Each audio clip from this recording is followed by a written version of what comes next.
Imagine you decided to take a road trip the old-fashioned way. And by that I mean you decide to do it without the help of any technology. What? So you go to the nearest convenience store and buy a map of each state you plan to pass through. You buckle them up on the passenger seat right next to you and set off on your adventure. During your first week, you arrive in the state of New York.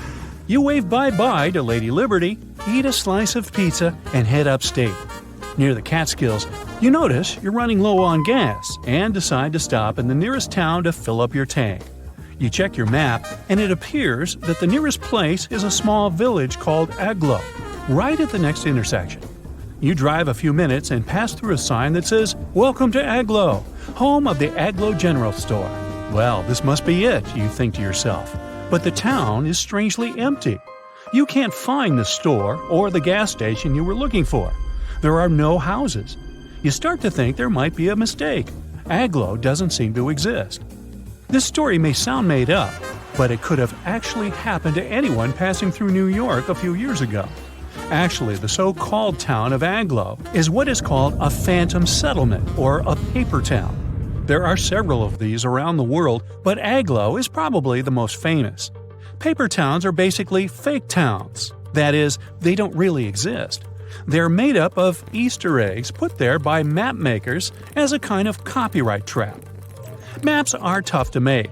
To create a map from scratch, one has to do years of fieldwork or analysis of satellite photos. That's why plagiarism has always been rampant among map makers. It's pretty easy to redraw the same geographical features from one map onto a new map, and it is hard to get caught. People are, after all, drawing the exact same world. That's why map makers came up with a way to catch individuals stealing their data. Some map makers may include a mountain that is bigger than they are in reality. Others might add a slight turn on a road, where in reality there is none. For example, in the early 1970s, a fake mountain peak appeared on some Boulder County maps. The addition of this previously unknown peak, called Mount Richard, into local maps began to confuse Colorado rock climbers at the time. It turned out that Mount Richard was one of these copyright traps, put there by a local mapsman called Richard Ciacci. Let's just say he must have decided to pay a tribute to himself with this little addition. Now, adding a paper town is perhaps one of the most extreme solutions, one that mapmakers hope goes unnoticed. But that's not what usually happens, which leads us back to the Aglo story. Mapmakers Ernest Alpertz and Otto Lindbergh from the CDG, General Drafting Corporation, were part of the largest map publishers of the 1930s. Back then, the company was commissioned to create a map of the state of New York. That's when the two men had an idea. In order to prevent copyright infringement, they would create a phantom settlement combining parts of their names together. They came up with the strange name Aglo and added the fake town along Route 206 near the water reservoir of Catskills in upstate New York. The area was supposed to be, in reality, a dirt road. Years later, Rand McNally, another map designing company, produced a map of New York that included a town called Aglo in the same location where CDG had originally placed it. Lindbergh was convinced that he had a copyright case against his competitor, but the story just kept getting more complicated. Both companies went to settle the case in court, but as it turned out, McNally had a legitimate reason for adding Aglo to their version of a New York map. You see, in order to fabricate their maps, McNally did a thorough research on real estate and establishments located in each existing town. And as it turned out, Aglo was not an empty town when they drew their map. Records show that the town housed an establishment named Aglo General Store. Sure, it was the only building in town, but that was enough for the mapmakers to believe that such a town really existed. They added Aglo to the map like they would add any other town with physical establishments. It seemed they weren't infringing any copyright if this once phantom settlement had somehow come to life. The plot twist is that CDG's Alpers and Lindbergh could never have foreseen that someone would decide to occupy a made-up town. But it happened. One day, someone bought a map from a regional gas station that had Aglo marked on it. The person wanted to open a store more or less where Aglo existed, so they decided to name the store after the town it was in. They trusted the accuracy of the map they bought and named their business Aglo General Store. After all, why would there be a non-existent town on an official map? The general store didn't last many years, only enough to turn this story into a mess. On the bright side, this whole debacle turned Aglo into a super famous fictitious settlement. It became a tourist spot, with people driving from all over the US to get a picture of the town's welcome sign. Now, as we said before, paper towns are plenty around the world and over time too. A 2005 BBC documentary revealed that the City of London alone had over 100 tiny fake streets or paper streets around the city. For instance, the so-called Moat Lane is supposedly a curving road in Finchley, North London. But if you ever decide to go visit, you'll find nothing but trees and gardens. And what about Argleton, a town in the north of England? Or, more accurately, an empty field in northeastern England. Argleton existed for a while on Google Maps. There were hotel listings and apartments for rent in town. Well, the only thing is that they weren't really in Argleton, but rather in nearby settlements. It's believed that Google Maps imported these fake streets into its database, as they used renowned copyrighted atlases as their sources. But as the truth about these paper streets surfaced, the company later deleted them. If we turn back the clock a few hundred years, we'll find another mystery story involving a possible phantom settlement. But this isn't a tiny town at an intersection, but rather an entire island. Bermejo Island was speculated to be a tiny inhabited island. It appeared on many maps of the 16th and 17th centuries and was a hot spot for Spanish explorers. Its location sometimes varied slightly from map to map, and occasionally its name appeared as Vermija, but its existence seems certain enough. It wasn't until the 18th century that the island stopped being depicted in maps altogether. This island's last appearance dates back to a 1921 edition of a Mexican atlas, and then, poof, it dropped out of the horizon altogether. The case of Mexico's disappeared island has raised many questions. Did it sink? Was it destroyed? Are people simply looking for it in the wrong place? 3 official investigations took place in 2009 to locate the island. They used high-end technologies, scouring Mexico's oceans and seabeds. Yet, Bermeja remained nowhere to be found. One can't help but wonder if the island ever existed at all.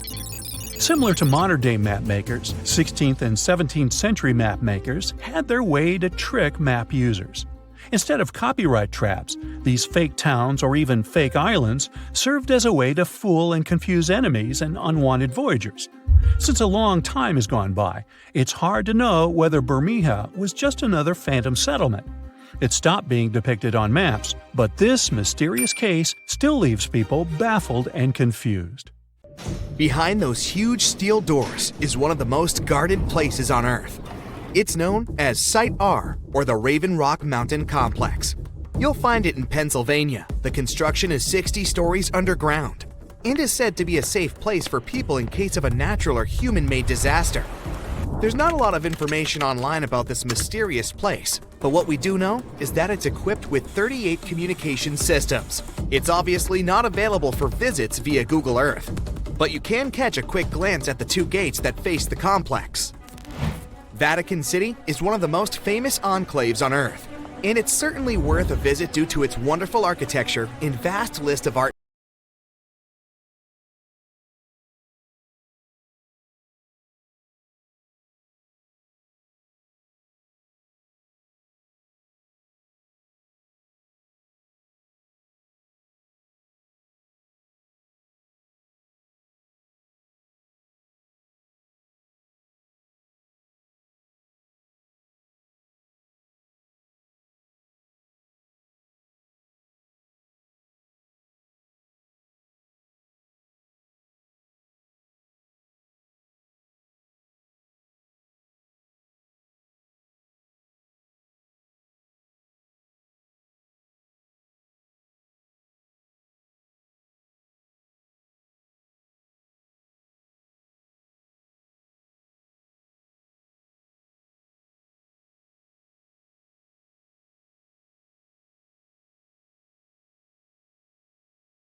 huge pink bunny appeared seemingly out of nowhere in the Italian Coleto Fava Mountains back in 2005. Besides the locals, some people stumbled upon it online too.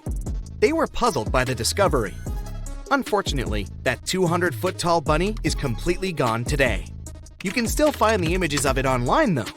The unusual object was designed by artists from Vienna. They encouraged tourists to climb, jump, or even take a nap on top of the large rabbit. The whole purpose of the project was to allow people to experience what it would be like to live as smaller creatures.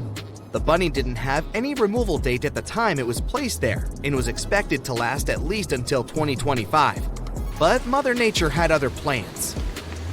A Japanese artist decided to move back to her little home village named Nagoro. But she soon found out that most of her neighbors were moving to bigger cities. To deal with loneliness, she started putting together scarecrow-like dolls, or kakashi, and placing them all over her garden. She didn't stop there though. The artist soon began doing the same with many other places in her village, creating dolls and placing them as if they were taking part in various human activities.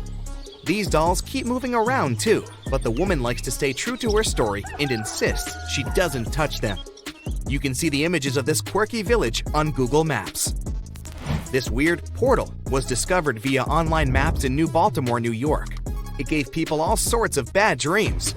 With spooky-looking buildings and all sorts of blurry figures, this area soon became a source for many weird internet theories. Turns out it was nothing more than a technical issue, which resulted in those images being rendered in a distorted manner. Either way, if you look for these images on Google, you won't be able to unsee them. This cute miniature world map was created by an artist from Denmark. He continuously worked on this tedious project from 1944 until 1967, using mostly his hands and just a few tools for moving heavy rocks around. He gathered stones at the edge of the water, then recreated the map of the world on the surface of this lake. During the winter, he was able to use a sled to transport larger pieces of rock over the ice and then place them in the perfect position.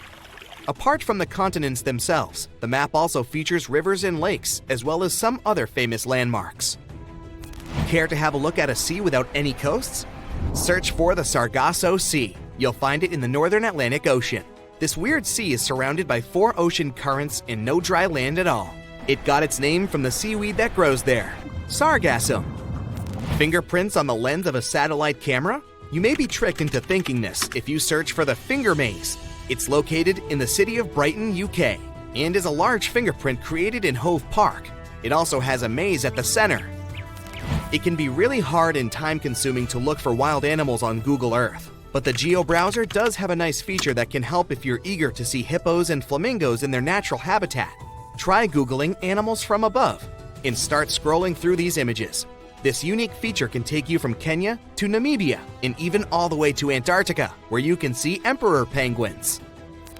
There are some places on Google Maps that, for specific reasons, aren't available for the online public, like the Royal Palace in Amsterdam. If you head over there via Google Earth, you'll see that everything around the Dutch Royal Palace is still visible, like the vegetation and roads, but the construction itself is blurred from all angles. That's probably because local authorities want to keep the unique views of the palace for the eyes of physical visitors only. The same goes for the Tantaco National Park in Chile. This one is a privately owned nature reserve that can only be seen on Google Maps from a distance. Once you reach a certain point, the zoom feature stops working. Some people say that since it's a nature preserve, it may be home to some endangered species, and extreme measures are taken for their protection. You know how a certain brand of fried chicken has a certain kernel on their logo? Yeah, you won't see any of these logos in high resolution on Google Maps. That's because the online map uses specific algorithms to detect people's faces and blur them out. As you can see, it's not always really that accurate. It's called Snake Island, and the Brazilian authorities prohibit people from visiting it. For good reason. You'll find the island near the city of Sao Paulo in Brazil. It's said to be home to over 4,000 snakes. Some of the most venomous types of reptiles on Earth call this place home. If that's not creepy enough, how about that some of them are so dangerous that a small drop of their venom can permanently damage the human skin? You can see the shape of the island on Google Earth, but the more you zoom in, the blurrier it becomes. Here's another cool thing you can do on Google Earth. Time travel. Well, at least sort of. You won't be able to travel back in time and tell yourself to study more for that tricky exam. But you can see certain historical images of places you like.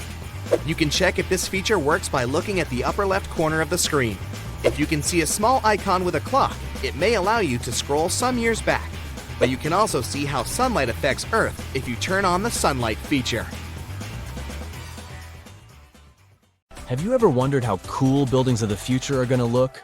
Well, hold on tight because artificial intelligence is here to revolutionize the world of architecture. AI is a great sidekick. It can give the architects incredible new tools to create mind-blowing structures that are not only stunning, but also eco-friendly and super efficient. So let's check what our beautiful future might look like. First of all, you know how cities can get crazy busy and overwhelming, right? Well, guess what? AI is here to save the day and make our cities super smart. Imagine you're cruising down the road in your flying car. Yes, we'll have those. Thanks to AI, the traffic flows like a dream. No more endless gridlock. The city knows where the most likely crime spots are and takes proactive steps to keep us safe. It's like having superheroes on every corner. And hey, forget about trash piling up. AI makes sure waste is managed efficiently, keeping our city clean and fresh. They can act as a city manager who can optimize everything from traffic to safety and even waste disposal. They can analyze tons of data from all sorts of places like sensors and social media. With all that information, they can help city planners make brilliant decisions that make our lives better. Okay, so you stroll down the street, and your eyes are instantly captivated by an extraordinary building. Its futuristic curves and features make it stand out from the rest. And it not only catches your eye, but also gives Mother Nature a high five. You might think it was designed by a genius architect, but little do you know it was actually a collaboration between humans and artificial intelligence. Imagine having a super smart design buddy who can whip up thousands of incredible building ideas in a blink of an eye. That's what AI-assisted design software does for architects. It can generate and assess a ton of design options. They take into account stuff like the best materials to use and the perfect placement for the building. Also, by analyzing data and crunching numbers, algorithms can help optimize the building's design. They can ensure it minimizes energy usage, conserves water, and manages waste like a pro. Every building strives to reduce costs, save energy, and promote a better world. The result? Architectural masterpieces that are both jaw-droppingly beautiful and super practical. The cityscape of the future will be dotted with these awe-inspiring structures. Oh, but that wasn't impressive enough for you? Well, how about a stunning, futuristic building that seems to defy gravity? It's not made of traditional bricks and mortar, oh no. This marvel was created using the powers of 3D printing. With the help of AI, architects designed every intricate detail and fed all the important data, like what materials to use and how the site conditions might affect the structure. AI algorithms worked their magic to optimize the design, making it both breathtakingly beautiful and rock solid. 3D printing is basically like having a magical machine that can create awesome structures straight out of a sci-fi movie, and AI jumps in to make sure these structures are not just pretty, but also strong. In the city of the future, 3D printing will become the ultimate architect's tool. It will allow them to create structures that were once impossible to build. From mind-bending shapes to intricate details, the possibilities are endless. But AI isn't just making buildings look great, it also makes them efficient and cozy. Let's say you step into a futuristic office building, and voila! The lights automatically adjust to match your mood, and the temperature is set perfectly for you. These futuristic buildings are capable of sensing and responding to their surroundings, just like you do. They control the lighting, keeping it just right for the time of day. They manage the temperature, so it's always cozy and comfortable. They even keep a watchful eye on security and fix small issues before they become big headaches. So, the smart building knows when people come and go, so it optimizes energy usage accordingly, saving the planet and some cash along the way. Now the cool thing is, all these aren't the only possibilities. How about turning skyscrapers into a vertical forest? Recently, an architect from India got super excited about the power of artificial intelligence. So, he decided to team up with an image bot called Midjourney to create a vision for the future. But instead of a dull, robotic world, they aimed for something spectacular. With text prompts like utopian technology and futuristic towers, the architect and AI got to work, guess what? Mid-Journey didn't disappoint. It conjured up a world where buildings were covered in lush vertical forests and adorned with shapes inspired by nature. They wanted to create a sustainable future that harmonized with the environment. The architect, Manas Bhatia, is super positive about AI's potential. He doesn't see it as a threat to his job, but as a powerful tool for positive change. He envisions a future where architects and AI collaborate to make breathtaking designs.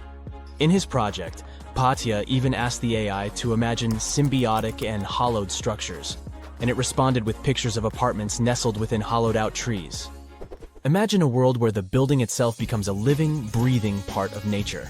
Well, Bhatia believes that nature should play a big role in architecture.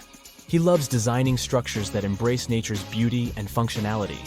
From buildings built around trees to facades that regulate temperature, he's all about blending architecture with the natural world. With architects like Bhatia and the superpowers of AI, the future of cities is going to be amazing. So get ready to step into a world where nature and technology coexist in perfect harmony. It's a dream we can't wait to see come true. Or, if you're not a big fan of trees, how about this? Skyscrapers that aren't made of solid bricks, but instead, they're inflatable wonders. Zumo, an architectural practice in Barcelona, used the magic of AI to bring these wobbly structures to life. These inflatable superstructures rise above future cities like illuminated balloons in the sky. Here's the best part. These inflatable buildings have sustainability superpowers. You can pump them up to towering heights, flatten them for easy transportation, and rebuild them wherever they're needed. Plus, they're powered by renewable energy, reducing their impact on the environment. Pretty cool, right? Phew. The future is zooming toward us like a rocket. Artificial intelligence can become the secret sauce that makes architects' work extra special. But hey, with great power comes great responsibility.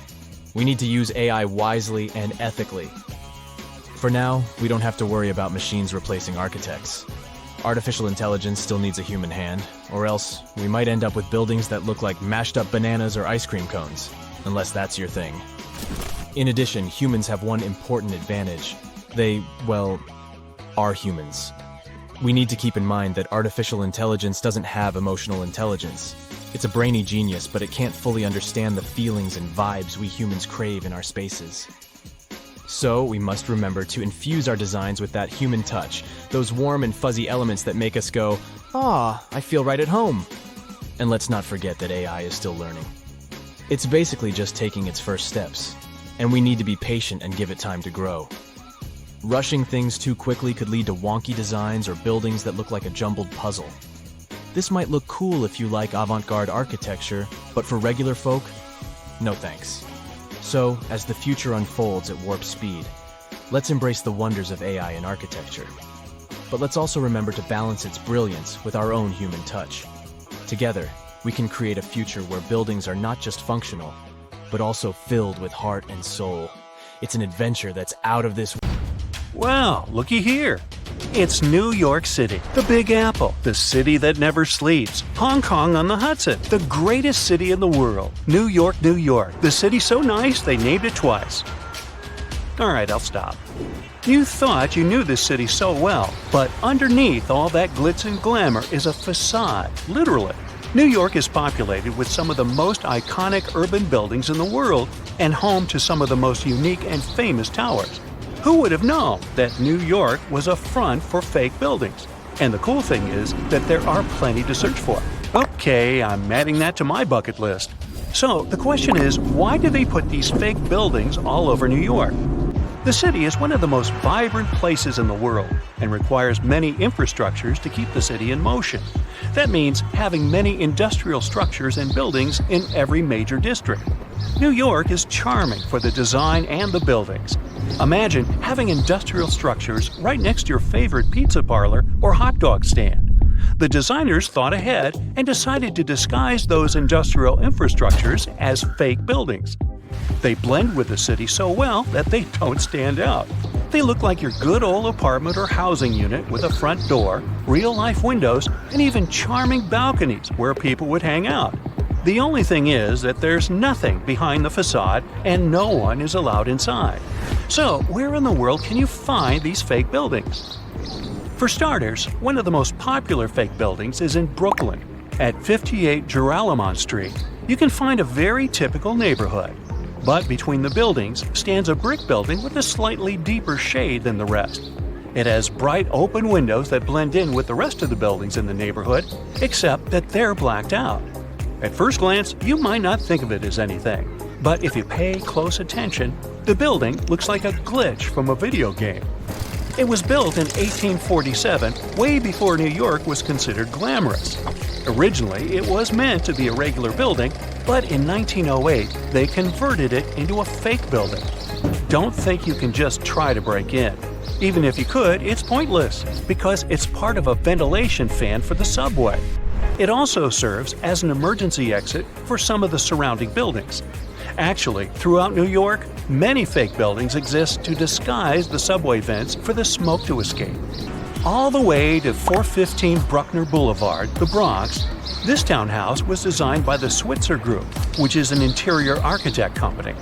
It's not as charming as the one at 58 Gelada Street, but it serves a similar purpose: to hide an electric substation for New York's utility company. The city needs these substations to reduce the high-voltage electricity to a lower voltage so it can be distributed locally. Having a building like this popping out of the middle of your neighborhood isn't exactly the smartest way to attract people to the Bronx. That's why the fake townhouse facade is the perfect camouflage. Now, some of these fake buildings don't really hit the mark and stick out like a sore thumb. The people of Manhattan describe the Mulberry Square infrastructure as a complete clunker. After plenty of redesigns and back to the drawing board meetings, the result is still not pretty. The locals compare it to a concrete box. They created windows without glass, which doesn't allow the building to blend in with the rest of the neighborhood. But it beats a typical subway ventilation plant either way. There are just so many places to visit and cross off your bucket list. But if you live in China, you can literally stay in the country and visit many iconic cities around the world. The replica cities began when the Chinese economy started booming in the early 90s. They wanted the lifestyle of the rich and famous without wanting to leave their country. They can be comfortable eating their local food and get the feeling of being abroad. The Chinese province of Guangdong has an identical copy of the historical Australian alpine village Hallstatt. The real Hallstatt is centuries old and one of the most charming places to discover. The local people of Hallstatt also had no idea that their home was being built in China. Some people thought that this was controversial, probably because it cost around $940 million to build it. Paris is undoubtedly one of the most charming cities you could ever visit. Its rich history and vibrant culture are enough to catch the first plane to go there. For residents of Tianducheng, that's something they can do anytime they want. The city is also known as Sky City and has a replica of the Eiffel Tower that looks eerily like the iconic one in Paris and built buildings to match the city's visual charm. One of the main things that will break the charm is the farmland surrounding the city. There's barely anyone there, and the streets are always empty, very un-Paris-like. Still, you can find some nice fountains and statues scattered along the streets to give it some spirit. There's laundry hung everywhere, even on the trees. The picturesque fountains are dry and many apartments are empty. Only a few stores are open for business. Even though this looks like a fake city, it's quite real. Some people live here because it's more affordable than other places. 2 hours away from this town is another version of Paris's Pont Alexandre III and a carbon copy of London's Tower Bridge, but with 4 towers instead of 2. Hey, such a bargain! You can also visit the closest thing to Italy, but this time you can go shopping. Florentia Village is an outlet mall that offers an array of shops to lose yourself.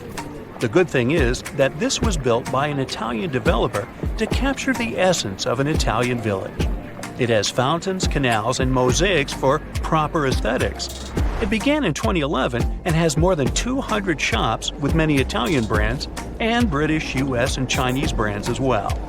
The place is so popular that it gets between 10,000 and 25,000 visitors per day. China also has other replica towns that put you in a mini Manhattan called the Yujiapu Financial District. The developer's goal was to make this place the financial center of the world. It was complete with the right landmarks, like the Rockefeller and Lincoln Centers, but the project was halted in 2019, leaving it mainly empty. You can find a typical English town with cobbled streets, Victorian homes, and restaurants that make Thames Town. This place was meant to recreate a European lifestyle fantasy without leaving Shanghai. China also has a Dutch town that has some elements of Amsterdam with windmills and famous canals. They even decided to copy some of the landmarks, like the Netherlands Maritime Museum. Here's a bonus story of Lebanon's thinnest building built out of a dispute. It's the story of two brothers who both inherited unequal plots of land. One of the brothers happened to get a very thin plot of land and couldn't help but be jealous of his brother's nice plot of land. He wasn't pleased.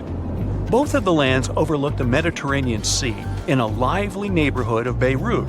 So it's no wonder that both brothers couldn't agree on how they should develop their lands. It was obvious that the brother with the most land could build a proper building. The other brother had to improvise. He decided to obstruct his brother's property by constructing a thin building enough to only fit 14 feet at its widest and 2 feet at its most narrow. It was constructed in 1954, and the locals of the area know it as the Grudge. The crazy thing is that the place was once habitable with many visitors enjoying their stay. It's not easy to live there, but it's part of living the experience. The building is still standing, but is empty. Wow, every morning 8.5 million people wake up in New York City. But the Big Apple doesn't belong only to humans.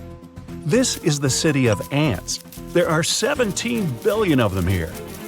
They live in houses, hide in the grass, crawl under asphalt, and climb trees. For every New Yorker, there's a sneaker box filled with ants. City ants are more fortunate than their forest cousins. They don't have any need to look for food. Millions of people leave behind tons of hot dog crumbs, pizza slices, and coffee drips. Insects just have to wait for a lunch break in an office building. Then they gather around benches in the park or cafe tables. A lot of food is waiting for them there. Over 1 billion. That's how many ants are running through the streets and parks of Manhattan. And in this ocean of insects, scientists have been able to spot tiny reddish-brown creatures. These insects don't fit into any of the 13,000 ant species known to science. They're unique and only live in Manhattan. Their kingdom is between 63rd and 76th Streets. Scientists don't know how long the Manhattans have evolved in isolation. They arrived in the U.S. on ships from Europe and were cut off from the rest of the city's infrastructure. But why go anywhere else if there's enough food? The Manhattan loves fast food, especially corn syrup. Because of such a diet, the insect's body has an increased carbon content. This isn't a problem for the ant, though. Carbon helps it adapt to the dry, warm weather of the concrete jungle. Around 20% of New York City is parks and green spaces. Whitefooted mice live in these places. Scientists have found out that the mice that live in New York have evolved. They're different from their village relatives. These changes are genetical. It's caused by the diet of white-footed rodents that feed on human food waste. For example, New York mice need enlarged livers to process fatty acids from fast food. Central Park in New York is almost twice the size of the Principality of Monaco. A unique centipede is only found in this green area. The creature, called Hoffman's dwarf centipede, doesn't grow any longer than 0.4 inches. It lives in heaps of dry plants and runs on 41 pairs of legs. This crustacean, measuring only a bit more than 0.3 inches, is called the Sakuro Isopod. It's one of the rarest animals on the planet. The creature can only be found in a small thermal spring near Sakuro, New Mexico. The isopod lives in the water as warm as 90 degrees Fahrenheit and covered with a layer of algae. These are ideal conditions for the creature. To get to Mobile Cave, you'd have to rappel 65 feet down. That's the height of a 4-story building. After that, you'd crawl through narrow passages and swim along a canal with cold water. Sunlight can't get into the cave. The air is poisoned by vapors of ammonia and hydrogen sulfide. This extreme place has been isolated from the outside world for 5.5 million years. A unique ecosystem has formed in this toxic atmosphere. Of all the animals that live there, 33 species of millipedes, scorpions, spiders, and leeches can't be found anywhere else on Earth. These creatures are mostly blind and colorless. Well, why would you need eyes in disguise if you live in complete darkness? Movile's coolest guy is the venomous centipede. Scientists have nicknamed this animal the king of the cave. It doesn't grow more than 2 inches, but for this world, it's a giant. The blind salamander would feel great in the company of strange animals from Movile, but these little monsters are separated by the ocean and thousands of miles. The Movile Cave is located in Romania, where these beauties live only in Texas.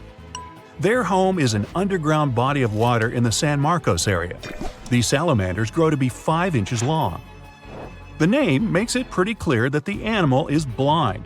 It does have eyes, but they're pretty much useless. This doesn't stop the salamander from being a skilled snail and shrimp hunter. It senses other animals by feeling the underwater waves they create while moving. The Scottish wildcat lives in the north of Scotland. This animal is different from domestic cats, which love sleeping on the couch. Unlike them, it's a perfect hunter.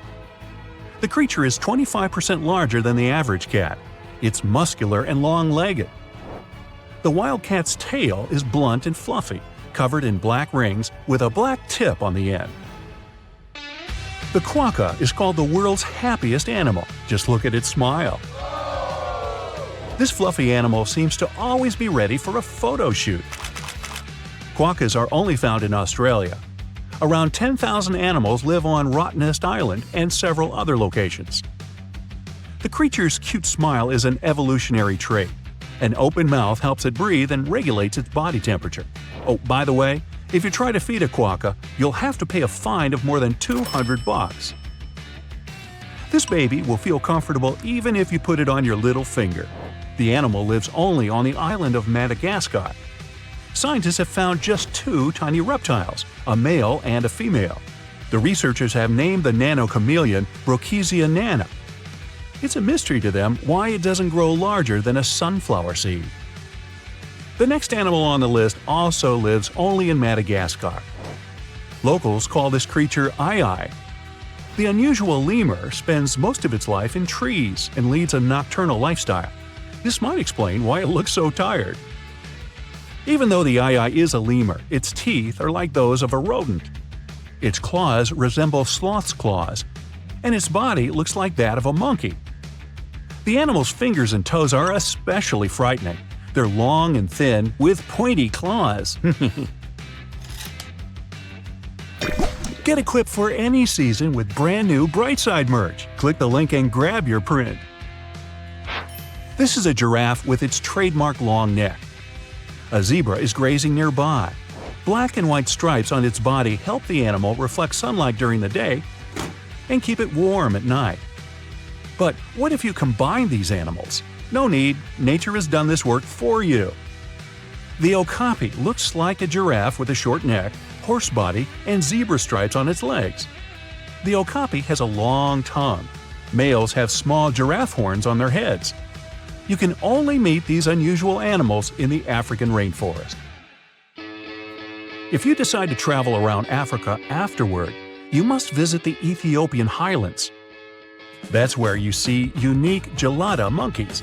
And no, they're not named after the Italian ice cream. That's gelato. Don't mix that up. Males look like rock stars from the 70s. They're bright and have cool hair. But don't mess with these animals. They aren't too friendly. Geladas spend most of their time on the ground, and the main part of their diet is the grass they collect during the day. Scientists believe that geladas are the remaining members of an ancient gang of critters. It lived millions of years ago in vast spaces from South Africa to India. Now, imagine people the size of the Statue of Liberty living next to us. Sounds like science fiction. But for the animal world, this is reality. The world's smallest tortoise species, the speckled tortoise, doesn't grow more than 4 inches long. But the Galapagos Islands are home to giant tortoises that reach the length of 5 feet. They also weigh like a sports bike. The largest of them had an incredible weight of 1,000 pounds. The giant Galapagos tortoise lives for 100 years and sleeps 16 hours a day. Due to its slow metabolism, the animal may not eat or drink water for a whole year.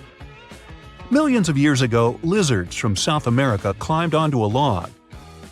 Sea waves carried the log to the Pacific Ocean. The lizards traveled hundreds of miles and ended up on the Galapagos Islands. They had to evolve to adapt to new conditions. Scientists believe this is how the marine iguanas appeared. These unique animals look like dangerous dragons, but in fact, they feed on plants and are totally harmless. Iguanas spend most of their lives in water. To get rid of sea salt that accumulates in the body, these animals literally sneeze salt. Achoo! The lyrebird lives only in southeastern Australia and the island of Tasmania. The bird has such a strange name because of its tail. It looks like a lyre, a stringed instrument of the ancient Greeks. Lyrebirds are known for their ability to imitate other birds, and not only them. The bird copies animal screams, human voices, chainsaw noises, car and fire alarms, and even the click of a camera. About 12,000 years ago, a salt lake appeared on one of Palau's islands. Today, it's called Jellyfish Lake. This 1,500 by 500-foot reservoir is home to 5 million golden jellyfish. These unique creatures swim to the west shore of the lake every morning. There, jellyfish wait for the sunrise. Then, all day long, they follow the sun. Algae lives in the tissues of the jellyfish, feeding them with energy. These algae can't live without sunlight. Have you ever seen a skyscraper that can change its shape? The creators of the F&F Tower in Panama City had a concept and only $50 million, which isn't a lot in skyscraper money. So they couldn't afford a mistake, and they finished a concrete structure with the 39 upper floors rotating 9 degrees around an axis from the first attempt without spending any extra time or materials. Dubai's rotating tower will look different every time you see it once it's finished. Each of its 80 floors will rotate 360 degrees individually around the center of the building.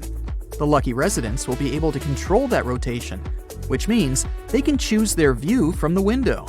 A complete lap should take about 90 minutes. And no, the tower won't be a huge waste of electricity. It will produce its own energy. Wind turbines between the floors will drive the rotations. If you've ever wanted to live inside a video game, book an apartment in the King Power Mahana Khan building. This pixelated skyscraper around the height of the Eiffel Tower is the tallest building in Thailand. The secret behind its looks is the horizontally and vertically divided glass windows.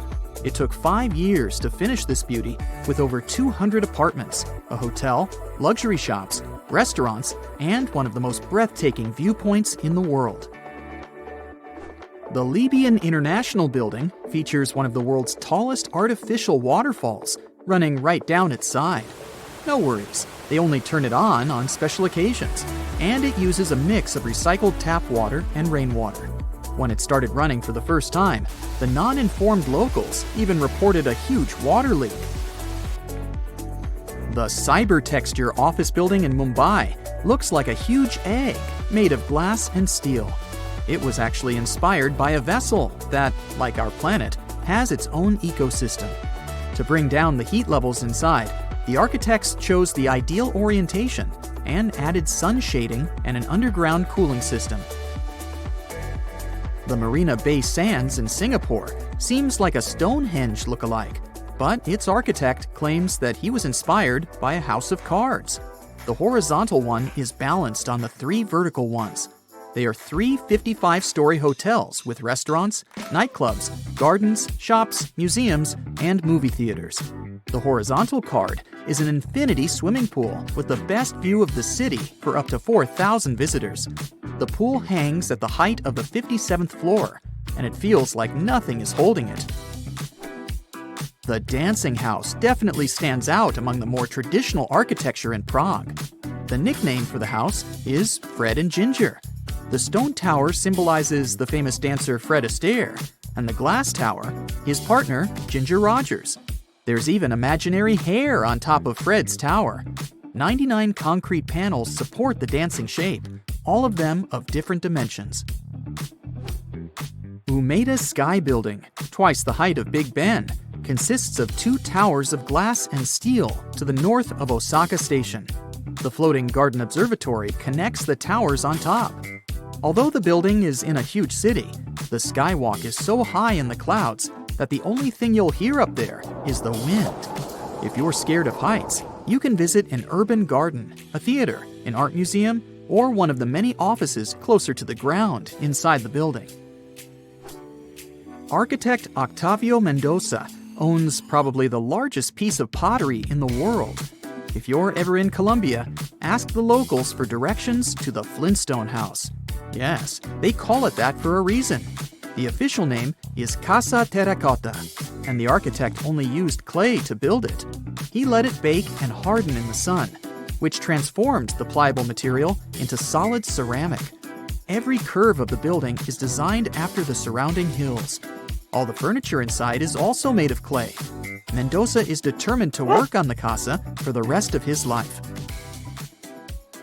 Artists Dennis Sullivan and Francis Conklin have been saving money for 15 years, carving smaller wooden dogs to create their dream project.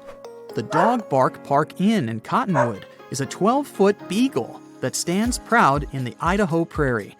There is a bedroom and a living area in its body, and an extra bedroom in the head. Have you ever wondered what it's like to be inside a huge carpet? Me neither, but checking out the Azerbaijan National Carpet Museum is definitely worth it anyway. It shows the history of this important local craft in every detail. Austrian architect Franz Jans designed the construction, and it took 6 years to finish it. The Basket Building in Ohio looks exactly like a real shopping basket, except it's 160 times larger. It even has 2 attached handles. The building served as the headquarters of Longaberger Basket Company, then was sold to become a luxury hotel. A giant whale? An airship? Can you guess what's inside this building in Graz, Austria? 2 British architects won the Europe-wide competition to design this art museum. The biomorphic construction has around 1,000 acrylic glass elements on its skin.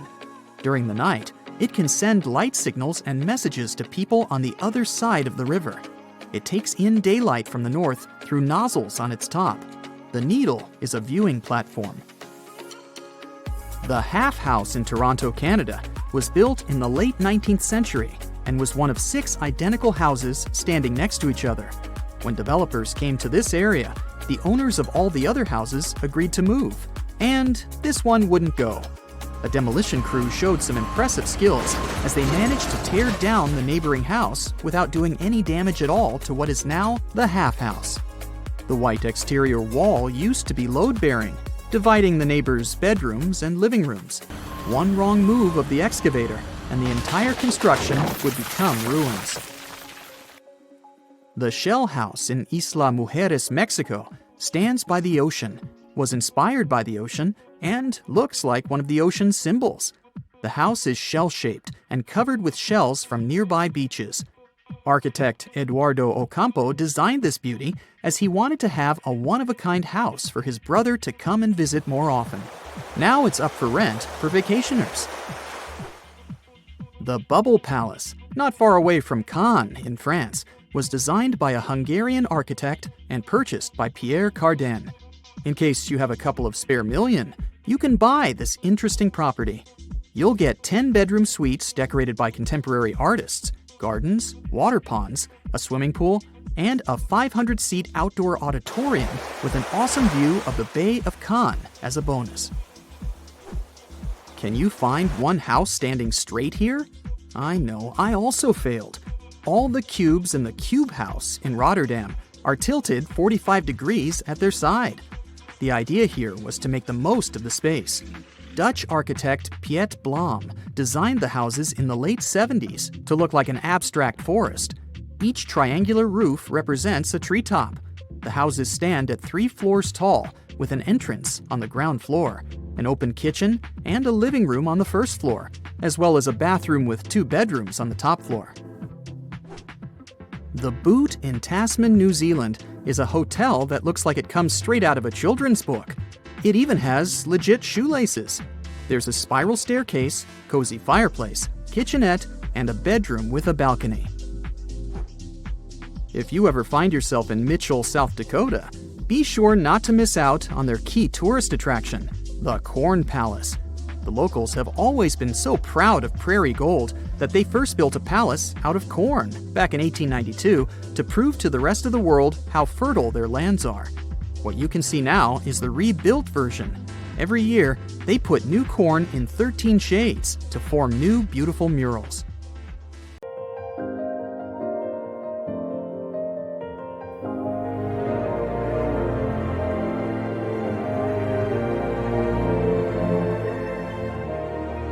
Welcome to Nome, a small town located in the south of Seward Peninsula on the west coast of Alaska. If you live here, I'll bet you say there's no place like Nome. Well, maybe not. It's cold and snowy here, and no roads connect this town with other settlements. And with the onset of night, locals have disappeared here without a trace. Perhaps that's why only 3,500 people live here. Well, let's investigate this case. People disappear in cities for assorted reasons, but it was Nome who attracted the attention of the public. From 1960 to 2004, some 24 people went missing there. That number is statistically too big for such a small population. People just didn't come home in the morning, and no one knew what had happened to them. All the locals in small towns like Nome know each other. There are almost no strangers here, as it's difficult to get to Nome. There are no roads and no ferry crossing. All roads from Nome break off and lead to beautiful natural landscapes unspoiled by human mammals. You can get there and back by plane. And this is not some passenger jet, but a small biplane. Another way to get there is by snowmobile.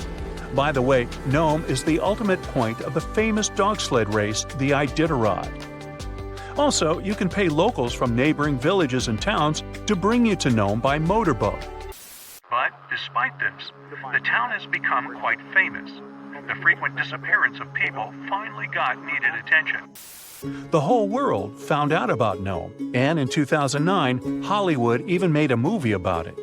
For a long time, no one could solve the mystery. The police had no clues, no witnesses, nothing.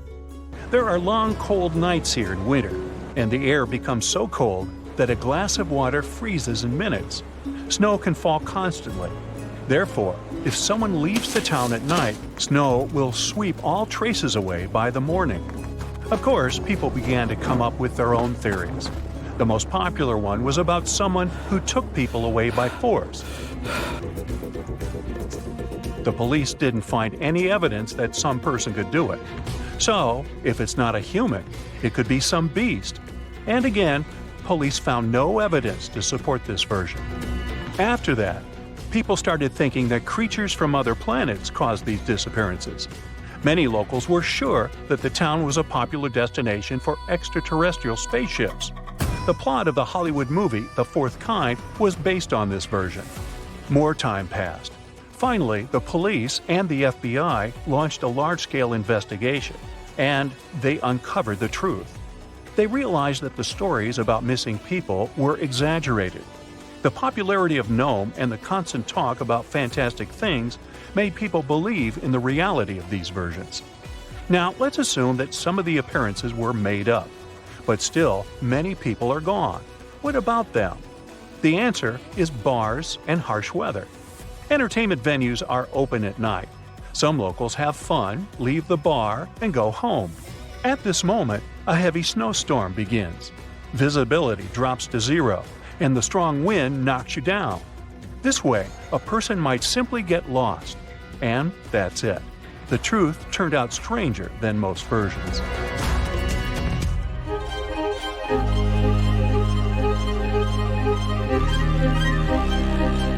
The Bermuda Triangle is a big area in the Atlantic Ocean, so the disappearance of ships and planes there seems not so surprising. But it's much creepier when it happens on a lake. Let's visit the Lake Michigan Triangle. It's located between Michigan and Wisconsin. For a couple of centuries, terrible things have been happening here. People put the same legends around this place as around the Bermuda Triangle. They reported unexplained phenomena and saw flying objects above the lake's surface. Some believe that the triangle is a time portal. Of course, no theories have been confirmed, but strange cases have occurred on the triangle territory. One happened in 1950 when a Northwest Airlines plane with 108 passengers disappeared without a trace during a flight over the lake. Police officers saw a red light over the lake 2 hours after the plane's last communication. The aircraft probably crashed, but rescuers didn't find any passengers or wreckage. All that's left was just an oil stain on the water. Many ships and boats disappeared there, but one of the strangest cases occurred on April 28, 1937. It was midnight. One ship was sailing through this lake. Captain George Donner went to sleep in his cabin after a hard day's work. 3 hours later, the vessel was approaching the port. One of the crew members went to the captain's cabin to wake him up. The door was locked from the inside. The assistant knocked, but no one answered. When he suspected that something had happened to the captain, the assistant unlocked the door. He got into the cabin, but there was no captain there. He seemed to have disappeared into thin air. The crew couldn't find him. Since then, the eerie disappearance of Captain George Donner remains unexplained.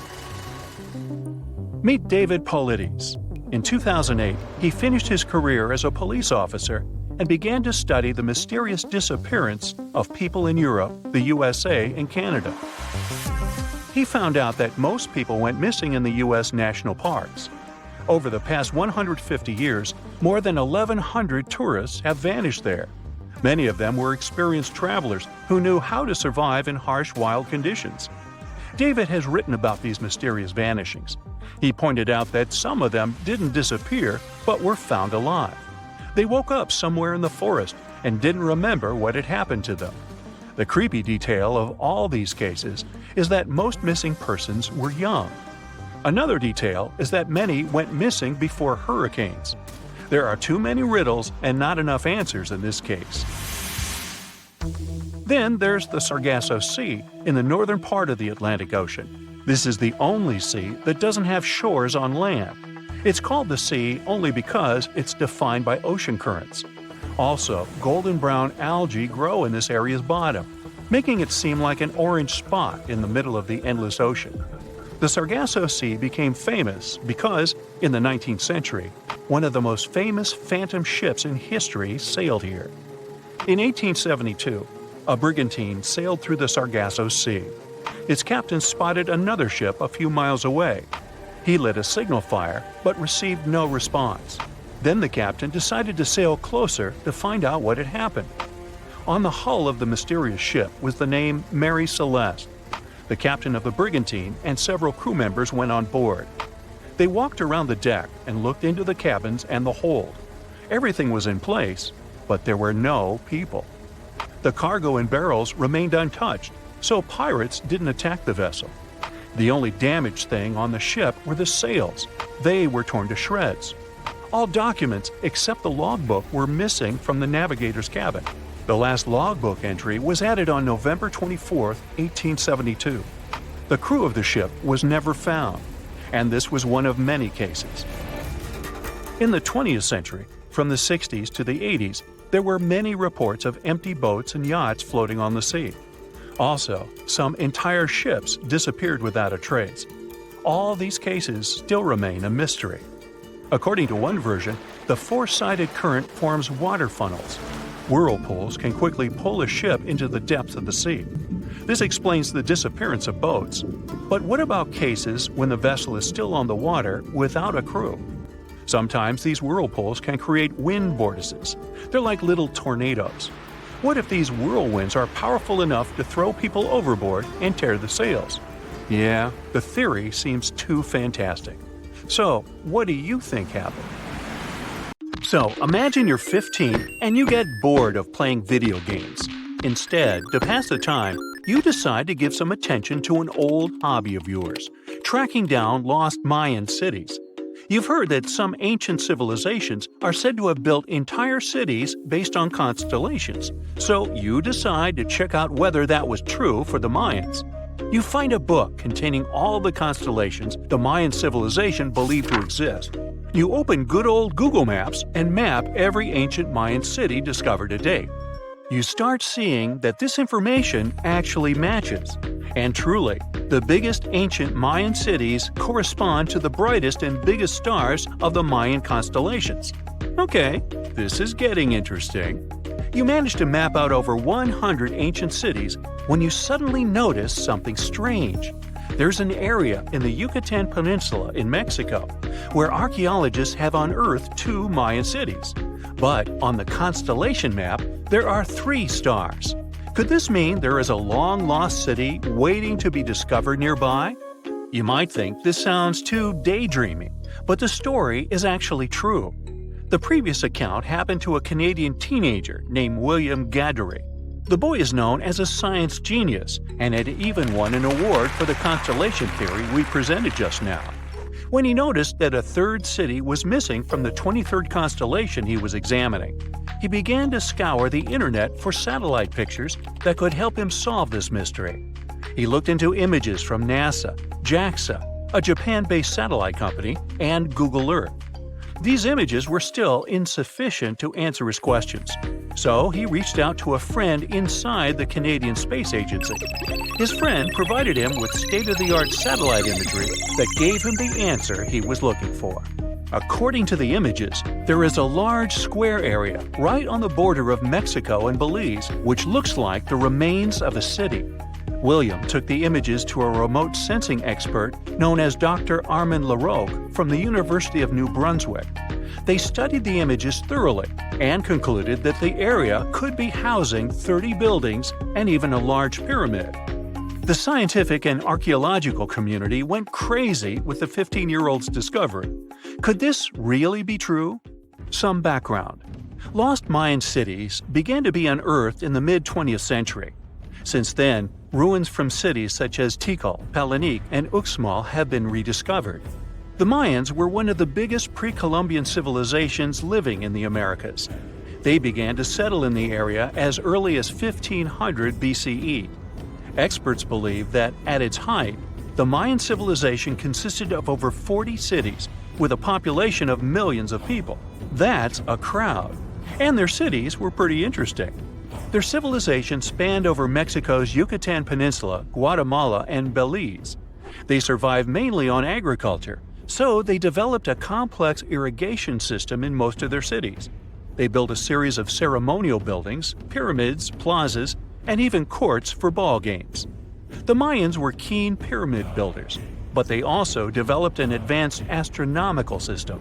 With whatever ancient technology they had, they were able to predict the exact location of planets, such as Venus and Mars, and they were able to predict the exact dates of eclipses. That's why the methodology William used to discover this long-lost Mayan city was unusual, but not completely surreal. The Mayans were keen astronomers, so it wouldn't be too strange that they built their major architectural feats in relation to the sky, would it? And they wouldn't be the first ones to be doing so. There is a famous fringe of Egyptology dedicated to studying how the Giza pyramids were built in perfect alignment with the Orion constellation, meaning that each pyramid was purposely built to align with one of the major stars of Orion's belt. According to William, he first had the idea to look at the Mayan constellations because he couldn't understand why the Mayans built their cities where they built them. Most major cities, such as Chichen Itza and Uxmal, aren't near any rivers or significant bodies of water. Instead, they're built on marginal lands and on top of mountains, which confused the 15-year-old. His next thought was that it might have something to do with astronomy. William named the new city he discovered Mouth of Fire, which is also my nickname, and he even won a merit award for his hard work. However, his theory was very much contested inside the archaeological community, and many Mayan experts worked to debunk William's findings. Some archaeologists say that constellation theories are too unscientific. Anthony Aveni, a renowned anthropologist and astronomer, referred to William's methodology as an act of creative imagination. He explained that there is no way to be sure what the Mayan constellations really were. It's all just hypothetical.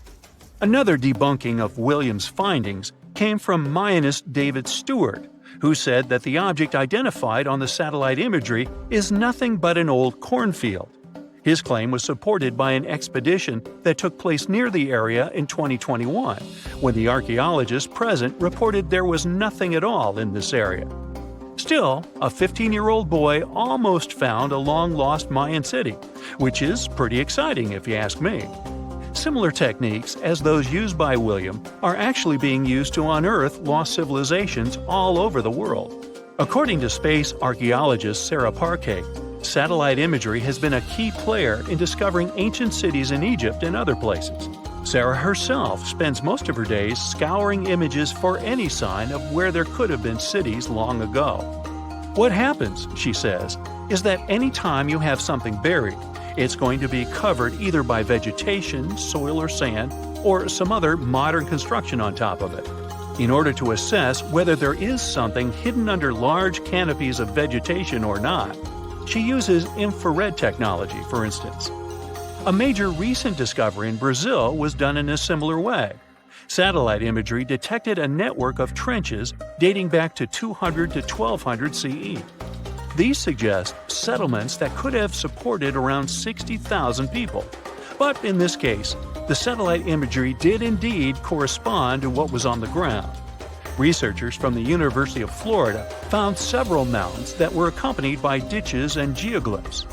Archaeologists also found remnants of carefully designed walls, centered around plazas, much like the type of construction done by the ancient Mayans. Advances in satellite tech have also shed new light on long-discovered ancient Mayan cities, such as Tikal. Located in the heart of the Guatemalan jungle, Tikal is believed to have been the capital of the ancient Mayan Empire. At its height, it was comparable in importance to cities such as London or New York in today's world. It was composed of a series of complex monuments, many of them believed to have been the resting places of kings and chiefs. Tikal is already known to have been big, but recent discoveries show it could have been even 3 times larger than what scientists originally believed. The main discovery revolves around a fortification on the outskirts of the city, indicating how far the original city stretched. And new discoveries still take place. In 2017, researchers also unearthed new clues regarding the potential causes of the decline of the Mayan civilization. Using data from a site in Sewell, located 62 miles southwest of Tikal, scientists analyzed radiocarbon data from ceramics and archaeological excavations to extract new information about the sudden demise of this great civilization. The information shows that, instead of a sudden collapse, the Mayans most likely collapsed in waves of social instability and political crises. These events are believed to have deteriorated Mayan city centers and began causing the dispersion of the Mayan population. Wow, it seems like it's a prime time to uncover ancient ruins. What do you say? Will you give it a try as well? Imagine discovering an ancient city without leaving the comfort of your home. In 1963, a man in the Nevşehir province of Turkey did exactly that. He was renovating his house. He knocked down a wall in his basement and found a mysterious room. He continued digging and saw a tunnel. This is how Derinkuyu Underground City was found. Derinkuyu is one of the deepest multi-level underground settlements of Cappadocia and in all of Turkey. This engineering masterpiece has 8 levels. The inhabitants living on those floors had access to cellars, storage areas, chapels, a school, a study room, and other structures. All floors are connected by an extensive network of tunnels. It's believed that the underground city was built as a shelter. You can't see the construction from the outside. Its depth is approximately 279 feet. The complex was large enough to shelter about 20,000 people, plus their livestock and food supplies. There's also a 180-foot ventilation shaft. People used it both for ventilation and as a well. The well supplied water both to the villagers living on the surface and to those hiding in the underground city. Interestingly, those living on the bottom levels were able to cut off the water supply for the upper and ground levels. This kept the water safe from potential poisoning. The place was designed for protection. The tunnels could be blocked from the inside with huge round rolling stone doors. The passageways were extremely narrow. Potential invaders had to enter the tunnels one at a time. Seems like they thought of everything in the 7th century BCE. Archaeologists believed the Phrygians were the ones who first built the levels. After them, the structure was used and enhanced in Roman times. This was when the chapels were added. The golden time of Derinkuyu, however, was during the Byzantine era. But how did these people manage to create such tunnels?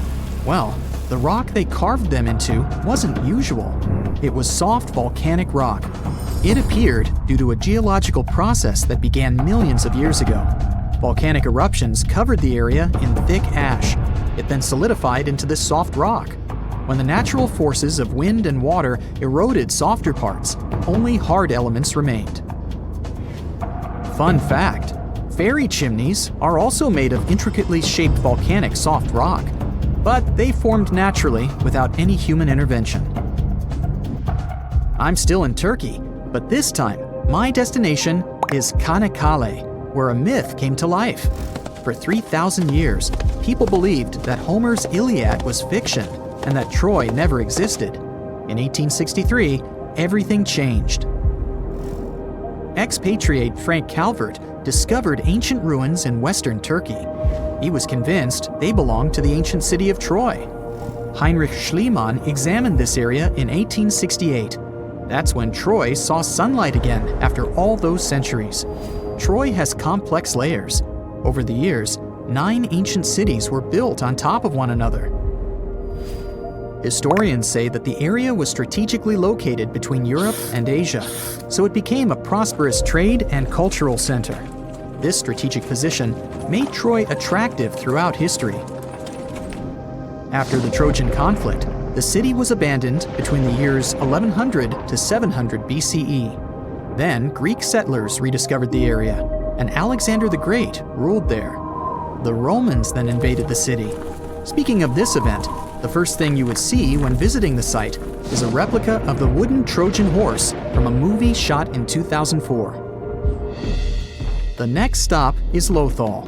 In the 1950s, Lothal and several other Harappan sites were discovered in India. These new provinces extended the boundaries of the Indus Valley civilization. Lothal was an important part of the Harappan civilization.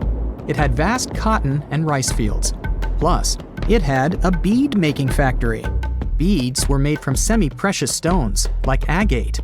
Many of these beads were later found in Mesopotamia, which serves as evidence that Lothal was a thriving trading port. Archaeologists believe that the city was part of an ancient trade route. Traces of agriculture? Check. Traces of trade? Check. What else? The remains of residential buildings, streets, bathing pavements, and drains. Some real city planning, and impressive examples of early urbanization. The town was well constructed. There were modern houses. Some of them had 6 rooms, bathrooms, a large courtyard, and even a veranda. Lothal also had the world's oldest known dock. It linked the city with the Sabarmati River and the trade route. The ancient Mayan city of Calakmul is located in southern Mexico in the tropical forest of the Tierras Bajas. From 500 CE to 800 CE, Calakmul was home to over 50,000 people. There was a central plaza surrounded by outer districts. And if we count both the inhabitants of all those outer areas and those who lived in the center, Calakmul had a population of more than 1.5 million people. It was a city that was habitable for 12 centuries. It's believed that the place had more constructions than any other excavated Maya settlements in the region.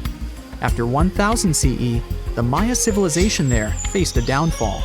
The settlement that was once the center of Mesoamerica was almost completely abandoned. The ancient city was at the heart of the second largest tropical forest in America.